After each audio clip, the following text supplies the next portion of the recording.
ఇజ్జత్ అనే ఒక మంచి టైటిల్తో నా దగ్గర అసోసియేట్గా వర్క్ చేసిన ఉపేంద్ర సినిమాతో రావడం ఒక మంచి కాన్సెప్ట్తో వచ్చాడు. ఎక్స్ప్లెయిన్ చేసినప్పుడు అనిపించింది ఇట్స్ అన్ ఇంట్రెస్టింగ్ సబ్జెక్ట్. డెఫినెట్గా ఈరోజు ఉన్న ఆడియన్స్కి, ఇప్పుడుండే జనరేషన్కి కనెక్ట్ అవుతుంది అనిపించింది. And I'm very positive. త్వరలో ఈ సినిమా ముందుకు తీసుకొని వస్తానంటున్నాడు. I'm eager. నేను ఆల్రెడీ ట్రైలర్ కూడా చూశాను, రఫ్ కట్. Very impressive. మంచి కాన్సెప్ట్తో ముందుకు వస్తున్నాడు. అండ్ హీస్ లైక్ నా పిల్లాడు. And I'm very proud that ఈ స్టేజ్ తీసుకొని వచ్చాడు. ఒక సబ్జెక్ట్ని ఎంతో వర్క్ చేశాడు.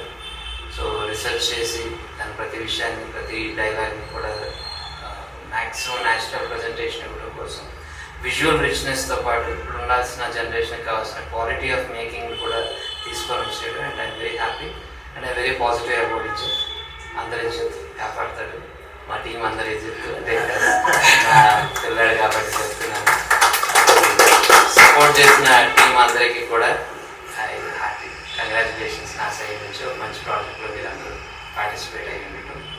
And I feel very proud today. Thank you. It's my kids film. పరువు హత్యల నేపథ్యంలో ఇప్పటి వరకు వచ్చిన సినిమాల్లో ఇది ఖచ్చితంగా భిన్నంగా ఉంటుంది. Thank you. All the best.